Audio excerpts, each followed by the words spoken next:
dear distinguished guests, it is an honor for me to present in this country-wide event, which is the first in the world.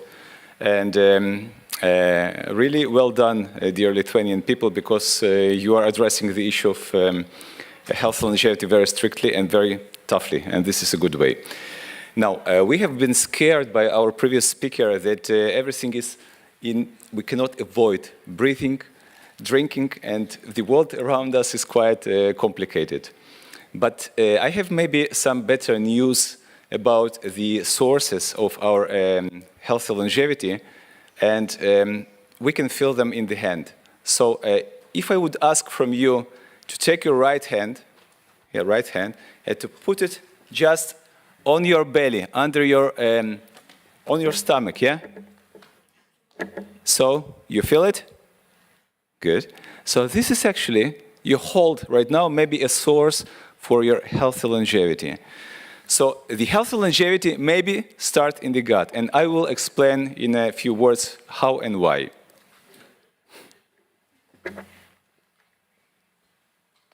So the previous idea was not entirely mine. So as you see, long before me, the Hippocrates mentioned that all diseases begins in the gut. And later on, a great Elia Mechnikov also mentioned that intestinal microbes and their poisons reach the body and bring it harm. So, in our time, we see that those ancient insights are quite right, and maybe are also the source for the health and longevity. So this is my one of the favorite slides, because it is directed to you, to decision makers, to the politicians. You see that healthy life expectancy differs so much from the life expectancy. Here in Lithuania, you are doing much better than in Latvia, the place when I am making research right now. On the other side, we see that in Israel, the origin of mine and my hospital, Sheba Medical Center, we do much better.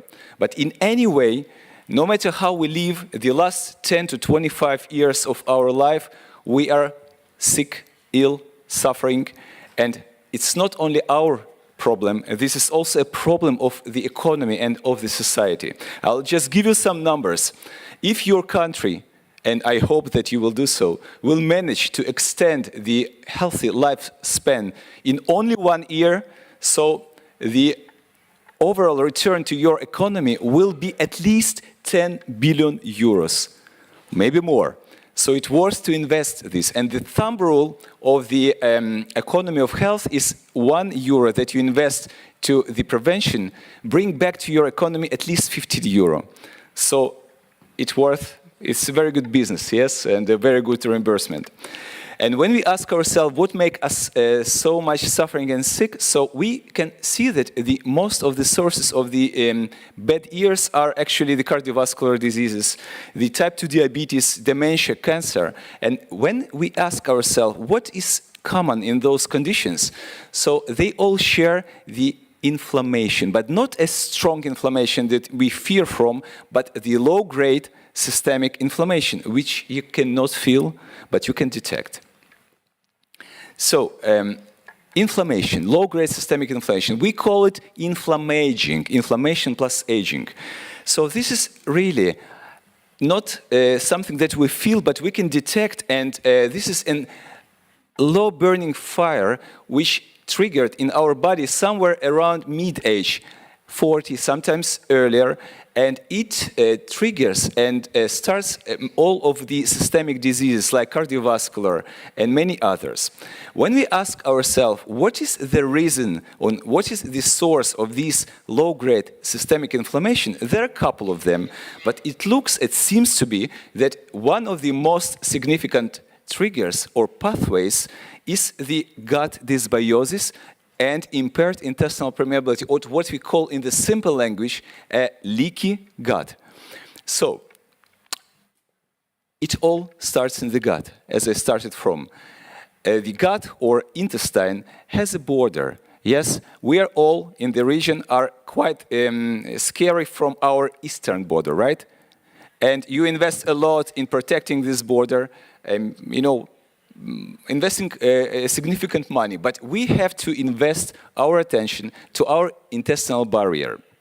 Intestinal barrier, this is a simple one layer of the cells which separate the internal gut content, yes, microbiota and remains of food, from the inner body, yes, our internal environment, which should be sterile.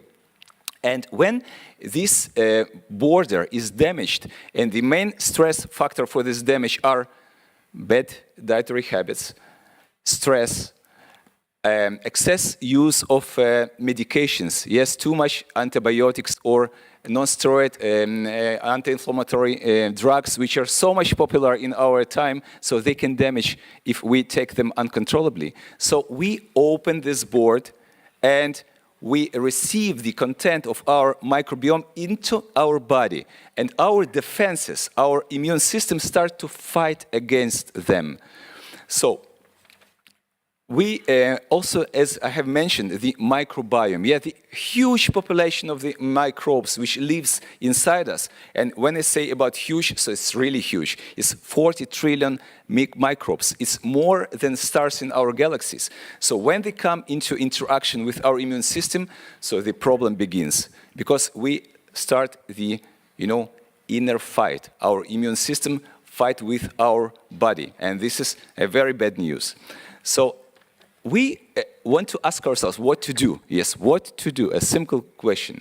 If we want to make things better, so we want to address how to protect our gut, how to protect and improve our impaired intestinal barrier.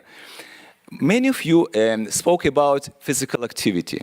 Physical activity is good, but what is the physical activity? General peer for everyone? No. So we have conducted an idea of the targeted physical activity. Yes, the physical activity which target your intestinal barrier or leaky gut. And the problem that, as I have mentioned, stress ruins this barrier, bad conditions causes the lack of the blood supply to your intestine. So let's try to rebuild it. Yes, let's make the sanatorium to your intestine. Like some of you will come tomorrow to Ergli. Yeah, you have a wonderful place. But let's do it to our gut as well.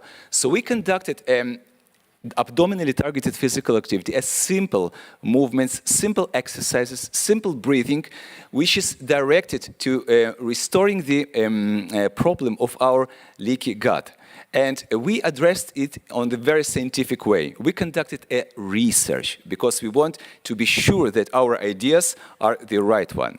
So we started from the inflammatory bowel disease, Crohn's disease. Some of you maybe have heard about this. And this is an inflammation of your intestine. We created these specific exercises for those patients who suffer from this disease. And we have surprised to see that they are getting better. They are improving. And not only subjectively, but also the inflammation markers went down. And then we started with, in Latvia already and in Israel, the study on the fibromyalgia. Fibromyalgia, this is a very serious disease with a lot of people affected. And we also have achieved a remarkable results that those patients who have made these abdominally targeted exercises, they started to feel much better. And we have observed a huge changes, positive changes in the biomarkers, in microbiome. Yeah, we have shifted microbiome because microbiome can also be a trigger for the inflammation inside us. And then we have tried this also in the average adult person like you and me, 40-year plus, which holds this so-called inflammation phenotype, or people like us, in the risk of cardiovascular diseases. And those people who have made these abdominally targeted exercises, they also have started to feel better. So when we think what to do next, this target for the leaky gut is enormous. Yes, we can see that heart and metabolic diseases, immune and autoimmune diseases, brain, mood, aging, and frailty, all of them has this phenomenon of leaky gut. And I would be really glad if I would have some magic pill that restore the normal intestinal permeability. But before that, we have a really good tool that, first of all, calm down this inflammation. And if you want to make it more practical, so first, do not harm. Have a good food. Make it less stress. And if you are in trouble, and most of us are in trouble, so maybe this specific targeted exercise can help you. So before I end, so I would claim that health and longevity may begin in the gut. And ačiū ir būk sveikas. Thank you, colleague. Paldies, Toda. Ir dabar norėčiau